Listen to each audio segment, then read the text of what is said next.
everybody else should mute, including me. Okay, Mr. Steve Yoshida retired to Hilo, Hawaii with his spouse, Noko, after 25 years of practicing commercial law. In Homer, Alaska, Steve graduated from UCLA with degrees in mathematics and physics and earned his law degree at the University of California at Davis. Steve was born 4 months after Pearl Harbor and spent 4 years in an internment camp in Arkansas. His parents were immigrants from Hiroshima, Japan. Steve was the 5010 district governor in 1994 to 1995. Steve helped start 10 clubs in Eastern Russia. He served as a Rotary International President Sakuju Tanaka. Is that right, Steve? And as his assistant in 2013-14. Inspired by Sakuju's motto of peace through service, Steve dedicates himself to global distribution of Hiroshima survivor trees with a message of peace and hope.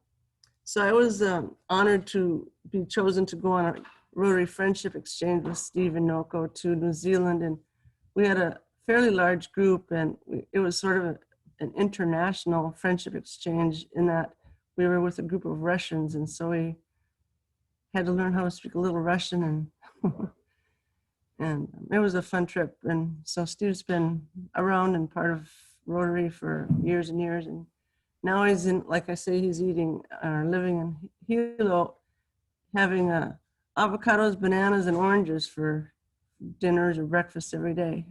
So go ahead, Steve. Thank you.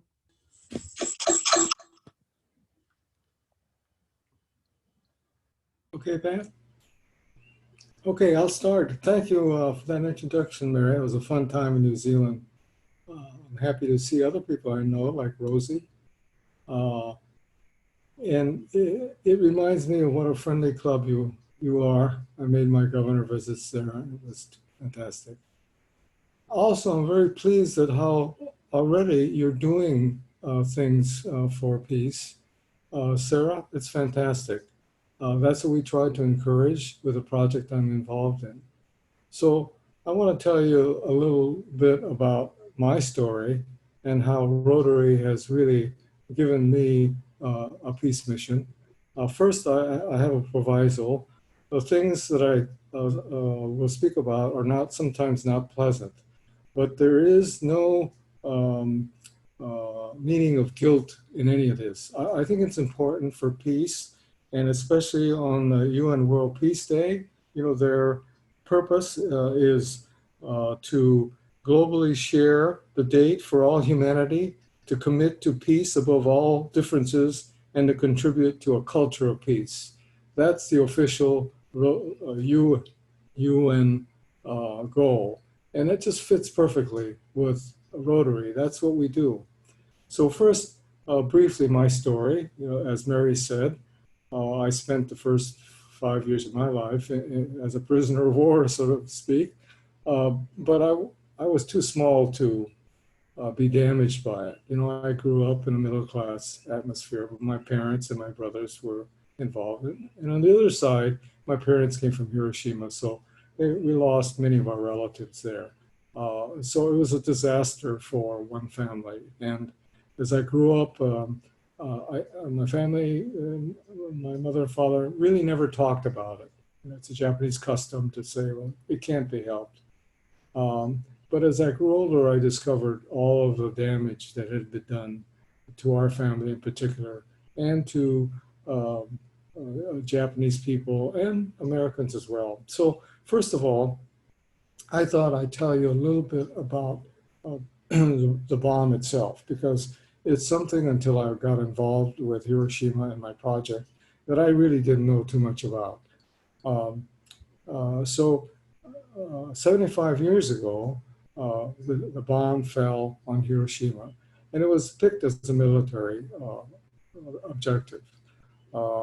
It was detonated about 2,000 feet in the air to maximize the radiation effect. And the explosion would cause fires all over the city. One thing that I didn't realize was it had the greatest effect on civilians because it fell in a rich neighborhood. It's like dropping a bomb in Beverly Hills to destroy Los Angeles. It instantly incinerated people within 2 miles of the center. And the victims included contingents of Americans who were prisoners of war. They also got wiped out, as it did Koreans and many others, foreign people who were living in Hiroshima. But it didn't have its desired effect against the military, because the military had created bunkers underneath the ground, and they had some warning, or they could escape the radiation by escaping to the bunkers. So what it did was mostly was to destroy the civilians who had no warning of such a thing was coming and no contingency plan once it happened. And so it's a thing about war is it never it affects the least vulnerable, and it certainly was the case here. So I want to share my screen to give you some graphics. I'll go through it quickly. So this is what it looked right after the bomb.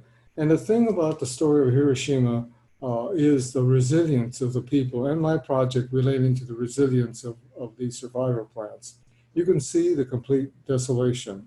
And as it says below, one day after the event, the people came back, and they came back because they saw these plants. Nobody thought anything would grow, and people would all die. That was a prediction of the scientists.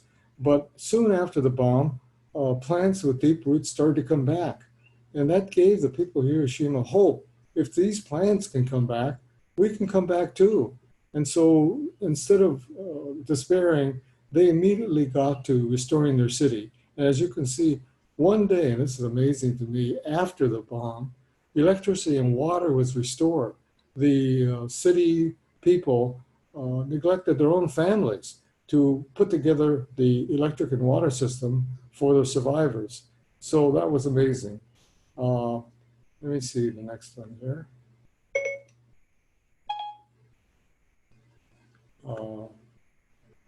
I'll have to go to this one. And so 1 week after, the trolleys, the trains started operating.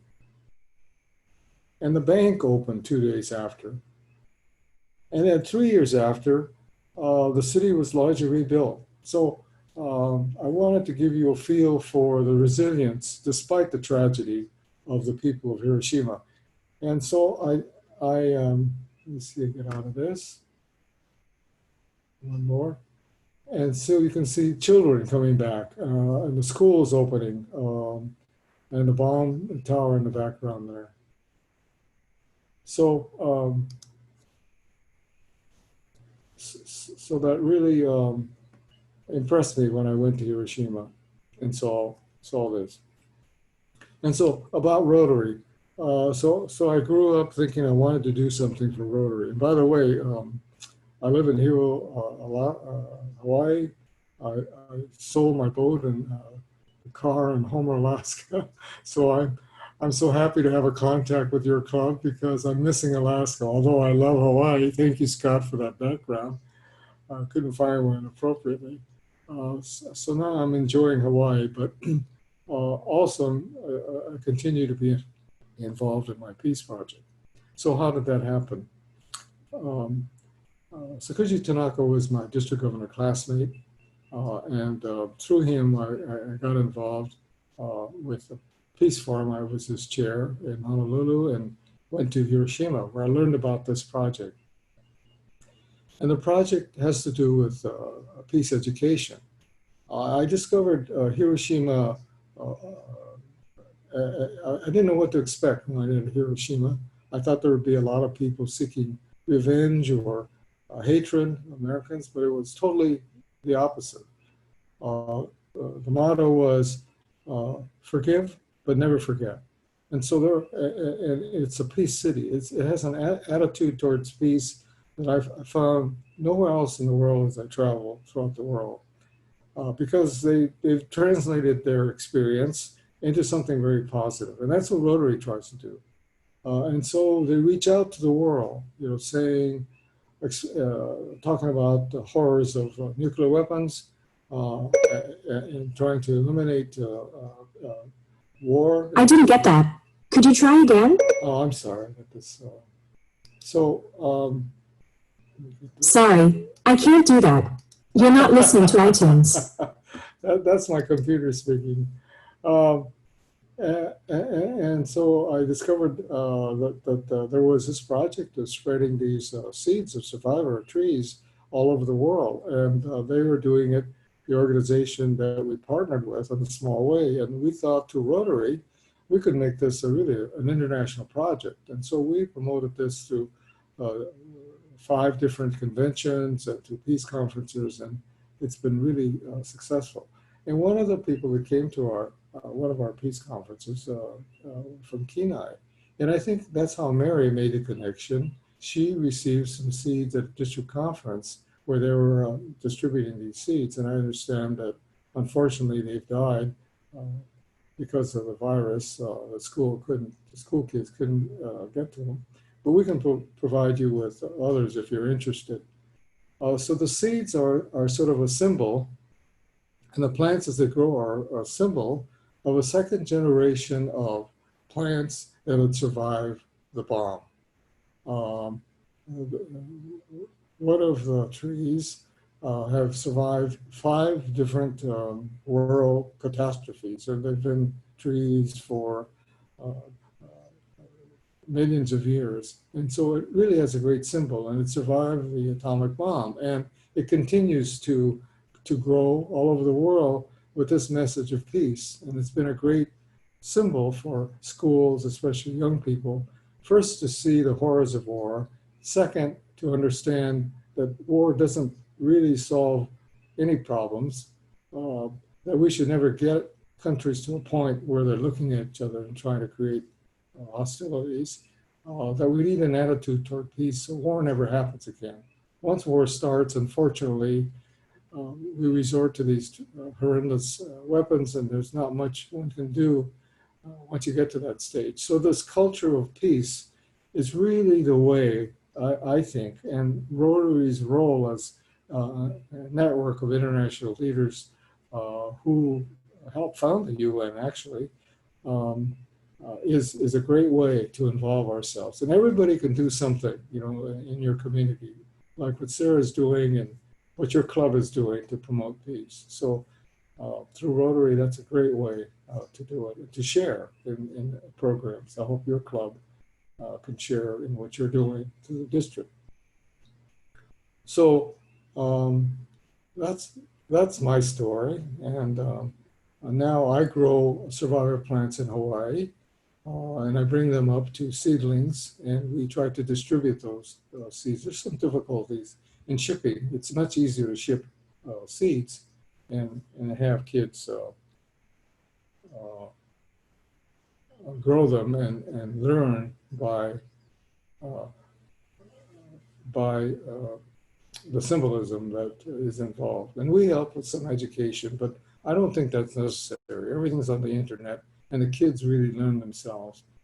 The other thing I tried to do is I was completely surprised and inspired by Hiroshima. And I would hope that someday,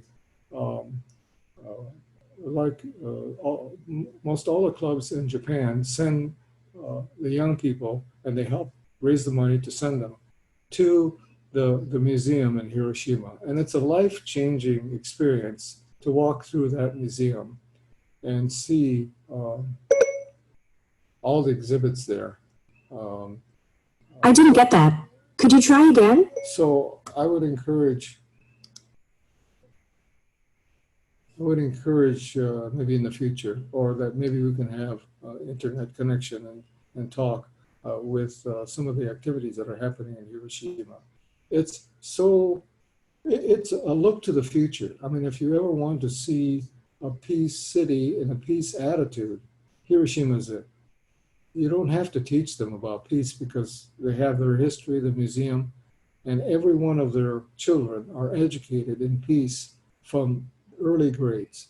And so when you visit there, you're imbued with this attitude towards peace that you can find no other place. So I'm thinking if that were an attitude in all the major cities of the world, we could really make a difference. We could really bear upon our politicians and our government to pass laws that would prevent some of these things from happening again. Which gets me to my experience in Russia. I was privileged to be a district governor on the fall of the Iron Curtain and opening up of Russia. And it was really a great experience for me going through my stereotype of a society and country that we were really at war with for so many years. And it was refreshing to me to see the people, and the Rotarians are the last people in the world that want to see a war. They lost 30 million of their people in the last war. And every city has a monument to their war dead. And every family has a story about a close relative who died in the war. So of all the people in the world, Russian people are the last people who would want to see a war. And yet we have these hostilities. So I could only conclude that governments create the fear and the atmosphere that we need to protect ourselves in case we're invaded. But the people themselves don't want anything like that to happen. So, and it's the people who can bring that education and the pressure to bear on their countries to say, these are our brothers and sisters. Some of my best friends, I've got people that call me brother and sister in Russia, just by my interaction with them. You know, wonderful culture, wonderful people. Why should we ever think about exchanging nuclear weapons with such a country? You know, and they think that we're all of Americans. So from that experience, I realized that the obstacles aren't the people. The obstacles are the attitude that the governments put us into, bringing fear and loathing against other cultures and other people. And Rotary is a wonderful organization to remove those stereotypes, as it did for me, and create an attitude of friendship and peace. Why would we ever want to kill people in any other part of the world? And you know, you ask politicians, and they'll give you a dozen reasons why we might have to do that. But it just really brings to my mind the better way that Japan found. Japan was the most militarized, aggressive nation in the world before the war, and now it's the most peaceful nation to me in the world. So it can be done. It can be transformed, and I'm hoping we and Russia and other major countries can do the same through our first step of these tiny seeds that represent peace and resilience that we can teach our children about and give them that message so that in the future we will have a peaceful world. I'll end it there and open it up for questions. I don't want to overspend my time.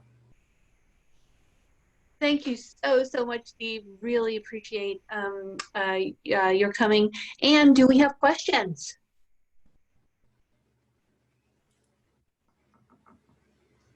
Let's see. I have got it's just a tiny question. Are there particular kinds of trees that you're using for this? Yes, we have maybe 5 or 6 different species. And they don't come to mind. We have a camellia, and we have Mary. What was the seed that you got? Persimmon? Persimmons, yes. But I think you got a special tree from the Kenai people. At any rate, we do have a variety of trees. And seedlings, and we can arrange to send you some if you like. That would be wonderful. I can work with Mary on that, or Sarah if you're interested. Perfect. Thank you. Thank you. That would be terrific. Yeah, we'll keep in touch, Steve, sure. Miss Mary. And actually, as I distribute these seeds, I found that to be a good avenue. The message of resilience and hope extends to everyone where there is suffering and conflict. I've distributed these to a cancer ward in Yakutsk, Russia, and they were using it as a symbol for the cancer survivors of a future of hope and resilience. And of course, with the virus, it also can stand for the same. So it has many uses, I think, and it has a great practical message in that children can actually help grow the plant and see it and tell the story, over a Peace Day, for example. I've distributed in the library in Homer, and they have a display. So I hope that it's a useful tool, but the main thing is, as Sarah is doing in the schools, it's a great program that you have to educate the kids about peace. Pat, can I ask? Yes, Diane? Steve, I have a question. Are you aware if the museum in Hiroshima has any programs available to share with students? Oh, yes. Well, the primary visitors are students. They have what's called a spring day where all the students go on a visit to another part of Japan. And they use that vehicle to bring students to the Hiroshima Museum. So it's filled with students and young people. And I think maybe 80% of the students in Japan have been to the Hiroshima Museum, if not more. Well, I was wondering if they had anything that they could export. In other words, if there was a way for our students here in Ketchikan maybe to have something from the museum or learn something from the museum. Yes, we have a program. For example, the president of my e-club spends 6 months in Hiroshima, and he has a program of education for young people. One of the resources, of course, is the museum. So if you're interested, I can put you in touch with Steve Leeper. He will have a number of materials, including that from the museum. I have to mention to you one fantastic exhibit that we just created, because some of the information has been kept secret by the U.S. State Department. And just now, they've lifted that secrecy. So they have access to all of the photographs and interviews and things that happened shortly after the bomb. This is an exhibit where, as you walk in, you are actually on top of the bomb. And it carries you from the airplane. And you see it falling on this beautiful city. And it comes closer and closer to the ground. And you see this Beverly Hills, I call it, part of Hiroshima. And then it explodes. And you see the city as it looked after the explosion, with the actual photographs. And it is so gripping and graphic to see what happens when a bomb falls. That people are just mesmerized. They stand there for minutes, just taking it all in. So that's an example of the creative ways that the museum has of illustrating that to especially students. You'll never forget that image when you see that. And imagine all the people that were, instantly vaporized. I think it takes that direct experience to understand the horrors of war, and to ask the question, how do we prevent this from happening again? And I think the UN is on the right road, and Rotary, to work on the attitude of people all over the world. Great. Rosie. Yeah, so Steve, Sarah Campbell has actually been to Hiroshima, and she has a lot of connections there for our high school because that's where she works. I don't know if she's still on or not because she might have started teaching right now, but I'm in touch with her a lot. She used to be one of my colleagues. And the other thing, oh, she is there. Great. Okay. So, and then the other thing is that we have a Ketchikan Kaniyama exchange. And I'm not sure, Sarah, but have the kids been to Hiroshima when they go over there? Because when the first year I went, we didn't go there. So. Yeah, I chaperoned, I think 4 or 5 years ago, and we went to Hiroshima, and we brought 1,000 paper cranes and put them at the Children's Memorial there. In 2013, I was part of a program of educators in America where we visited both Hiroshima and Nagasaki and met with atomic bomb survivors. And that's what really shaped my view of compassion and understanding. I met Sadako's brother, Masahiro, and he is a peace advocate. And he actually joined forces with Clifton Daniel, President Truman's grandson, to promote peace. And they took one of Sadako's cranes, one of her paper origami cranes, and it now resides in Oahu at Pearl Harbor at a memorial there. So really trying to further the message exactly of what the speaker's talking about today, of compassion and forgiveness. And really, you know, Masahiro said that the way to open up our hearts to compassion, we need to teach our children to do that so that we can all work together and have a peaceful world and very much no more nuclear war. So it's really touching to hear this presentation today. And it's, yeah, I'm a teacher, so it's easy for me to bring these stories and this content into my classroom.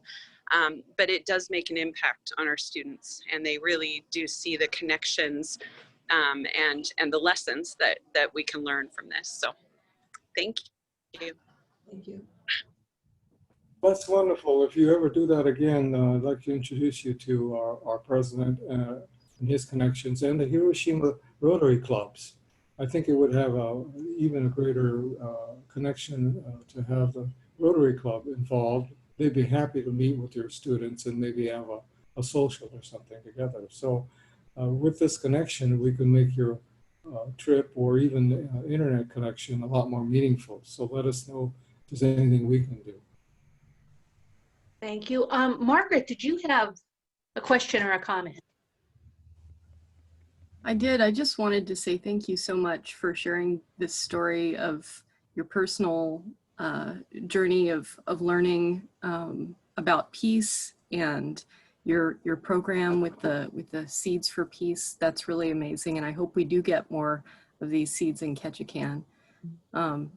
And I wanted to mention that there are a lot of museums around the world that commemorate things that we should never forget.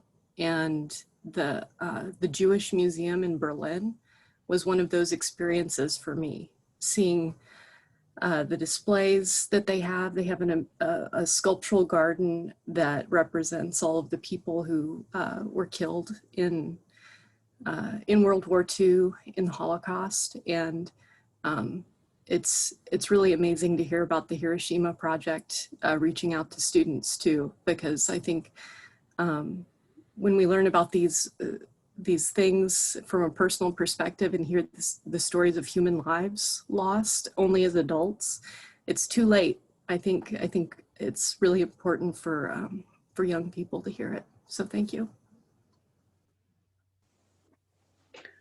Hey, do we have any other questions or comments?